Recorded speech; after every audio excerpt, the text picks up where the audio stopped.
Senator Muskie, my friend and former colleague, Senator Muskie, Mrs. Smith, whom I had the great pleasure of serving with in the Senate, Governor Reed, Congressman Tupper, Congressman McIntire, Mr. Dolloff, Mr. Hathaway, our distinguished leader in the aid agency, Frank Coffin, Mr. Dubord, ladies and gentlemen, I want to express my very warm appreciation to you for coming out in the rain. I was informed before I came here that there is no place more beautiful than Maine when the sun shines.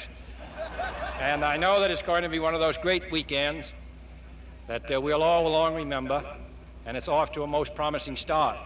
But I do want to say that whether it shines or whether it rains, that I am delighted to be in this state and on the ocean. In coming to Maine, I follow in the footsteps of a most distinguished predecessor, Franklin Roosevelt. My earliest recollection, really, of President Roosevelt was a picture I saw after his nomination in 1932 when he came with his sons and sailed along the coast of Maine. And a very magic picture of him sitting at the wheel of a sailboat. So I feel that I'm following in distinguished tracks when I come to Maine and here today. I'm also glad to come because on Monday, the people of this state and country are going to join with the people of Canada in christening a bridge in honor of President Roosevelt, which is one more very strong link in the intimate ties that bind this state and country, not only with our distinguished former president, but also with our close friends to the north. And I hope it will be possible for Canada and the United States to follow this step and make a park out of the president's home, because it will remind both Canada and the United States of a very strong and vigorous believer in the life in this section of the United States.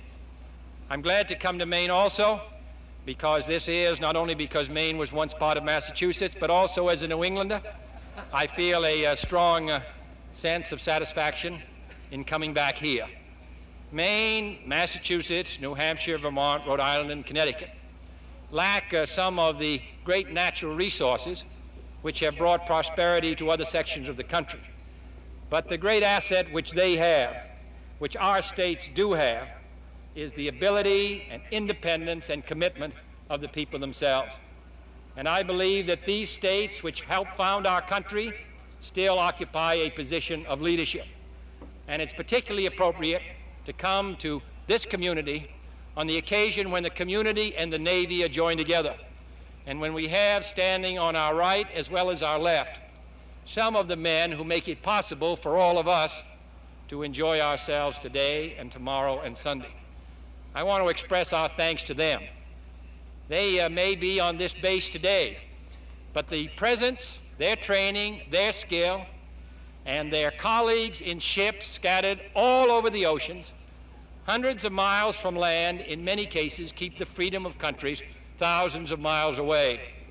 It is the United States Navy and their companions in the Air Force and in the Army that today stand as the great defenders of freedom all around the globe.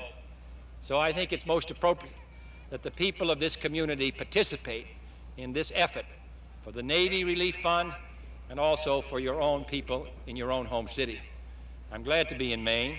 Whether it rains or shines, I'm privileged to be with you. Thank you.